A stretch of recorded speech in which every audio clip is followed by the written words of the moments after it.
Саясатчы Канатбек Исаев да бычактын мизинде турат. Алмазбек Атамбаев 2017 жылы Канатбек Исаевти мамлекеттик төңкөрүш уюштурууга, бийликти басып алууга шектеп, УКМКнын СИЗОсуна каматып салган, ойдон чыгарылган Курулай мааниде токулган кылмыш иши коомчулуктун сынына кабылып, суу кечпей калганы эсибизде. Канатбек Исаев түрмөдө жатканда айрым саясатчылардай коркуп калбай, байма-бай үн катып, бийликти сындап, көк жалдыгын көрсөтүп келгени рас. Акыйкат үчүн күрөшүп жатып, акыры 10 айдан кийин эркиндикке чыккан эле 2018 жылдын июль айында. Ушул жерден кызыктай бир жагдайга токтололу. А кезде Сооронбай Жээнбеков президент катары Алмазбек Атамбаевдин үстөмдүгүнөн арылып, өз алдынча башкаруу жүргүзүп калганда, бара-бара Канатбек Исаев менен жакшы мамиледе болуп, бир кемедеги тилектештердей образ жаратышканын кантип жашырабыз? Бирок Сокенин котур ташы койнунда катылып, же арамзалыгы башынан эле ашынып турчу беле Айтор Канат мырзага козгогон кылмыш ишин кыскартпай, убактылуу токтотуу менен кармап жүрүп, акыры өзү дагы бийликтен тебилип түшкөнүн көрдүк. Учурда саясатчы Канатбек Исаев куугунтукка алынып, Сокенин сүрсүткөн белеги да бүтпөй, ортодон экс-депутат Руслан Чойбековдун кылмыш ишине күбө катары суралып, ага улай Бакыт Жетигенов жана чүйлүк балдардын камалышы боюнча тергөөгө алынып, кыскасы ар тарабынан кысымга калганы кабарланууда. Мындайча айтканда, бычактын мизинде турганы жашыруун эмес, бирок табиятынан күрөшчүл, караңгыдан көз тапкан каарманыбыз эч кандай кабатырланбай, башка түшкөндү көрүүгө бел байлап, тобокелдик мүнөзүнө салып, келечектеги ашууларга саресеп кылып жаткандай. Акылдуу адам душманын дос кылат демекчи, алакандай кыргыздын мыкты чыкмалары бирин-бири жей бербей, арканды алыс ыргытуу менен мунасага келишсене, өлкөбүздүн өнүгүшү үчүн адилеттүү башкаруу камсыздалса, ошого жараша туруктуулукта жолго салынат эмеспи? Кылдан кыйкым издөө кечеги бийликтин табылгасы экен. Эми мындайды артка таштайлы. Калгулуулуя бекеринен Сарыбагыштан экөө катар жүрбөс, бирөө үзүлбөс деп айтпаса керек. Булак Назар Ньюс, Чекиторг. Аида Касымалиева Кыргызстандын буудагы туруктуу өкүлү болуп дайындалды. Аида Касымалиева Кыргызстандын Бириккен Улуттар уюмундагы туруктуу өкүлү болуп дайындалды. Бул тууралуу жарлыкка президент Садыр Жапаров кол койду. 37 жаштагы Аида Касымалиева ЖК төрагасынын орун басары болуп, 2018 жылдын 26 декабрында шайланган.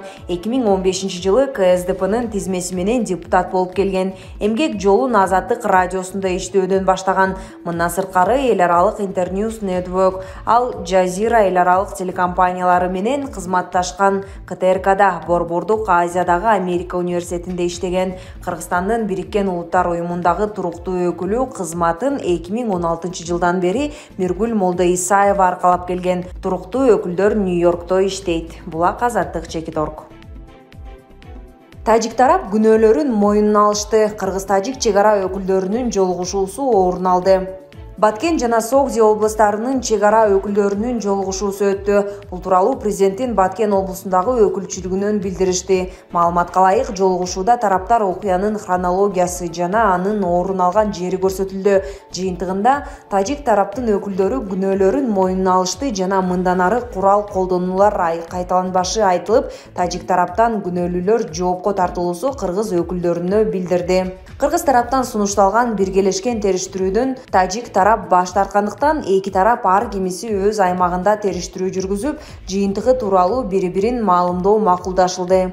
Эки тараптан өздүк курам арасында түшүндүрүү иштерин жүргүзүү, активдештирүү жана жакынкы кыска мөөнөттө чек ара заставалардын башчылары менен биргелешкен сабактарды уюштуруп өткөрүүнү макулдашты. Булак Супер Чекиткейжи.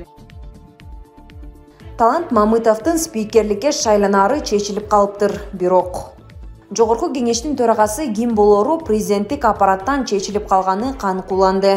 Өздүк булагыбыздын билдиргенине караганда, Талант Мамытовго ОМАТО буйруктун таризинде шайланаары шай келип калгандай. Кызыгы, парламенттеги айрым топтор оюн кылып, башка талапкерди көтөрүү үчүн далбастап жатканы жашыруун эмес. Талант Мамытовду ЖМКлар жазгандай, УКМК төрагасы Камчыбек Ташиевди оор учурда сатып кеткени, ошон үчүн урмат сыйга татыбай жатканы кызуу талкууга алынууда. Бир чети таң каласың, спикерлик орун эки достун ажырымына шек келтирип жатса, Талант мырза жан талашпай эле өз ордун билип отурса болбойт беле? Албетте, ушундай суроолор жаралууда. 90 депутаттын ичинде татыктуулар арбын, Кудай буйрганы тергөө өтмөк. Бирок токмогу күчтүү болсо, кийиз казык жерге кирет дегендей, таасирдүү эге кимди колдосо, бакыт кушу ошого конору калетсиз. Же балким акыркы учурда Талант Мамытов оюндан чыгабы? Ким билет? Азырынча төрагалыкка мелженип турган так ушул талапкер. Булак Назарньюз Чекиторг. Ибрагим Жунусов элчи кызматынан бошотулду. Ибрагим Жунусов Кыргызстандын Өзбекстандагы элчиси кызматынан бошотулду. Тийиштүү жарлыкка Садыр Жапаров бүгүн 23 декабрда кол койду. Бул тууралуу президенттин басма сөз кызматы билдирди. Жунусов 2018 жылдын 4 декабрында ошол кездеги өлкө башчы Сооронбай Жээнбековдун жарлыгы менен элчи болуп тайындалган. Эламан ыры менен калың элге таанылган Кыргыз Республикасынын эл артисти, композитор, профессор Ибрагим Жунусовдун саясаттагы жолу 2007 жылы башталган. Атап айтканда, ушул жылы Жогорку Кеңештин 4-чакырылышына Ак Жол партиясынан депутат болуп шайланган.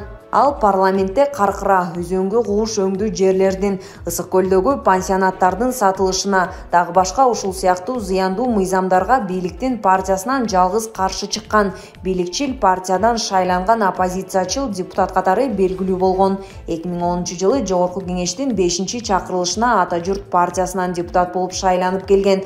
Ушул эле жылы вице-премьер-министр кызматын, 2011 жылы маданият, маалымат жана туризм министри кызматтарын аркалаган. 2014 жылдан 2018 жылга чейин Кыргызстандын Түркиядагы элчиси, 2018 жылдан ушул күнгө чейин Кыргызстандын Өзбекстандагы элчиси кызматында иштеп турду. 2020 жылы кызматынан убактылуу четтеп, жыйынтыгы жокко чыгарылган шайлоодо Мекеним Кыргызстан партиясынан, быйыл 28 ноябрда өткөн шайлоодо Азаттык партиясынан Жогорку Кеңештин депутаттыгына талапкер болгон. Булак Марал ФМ Чекиткейжи.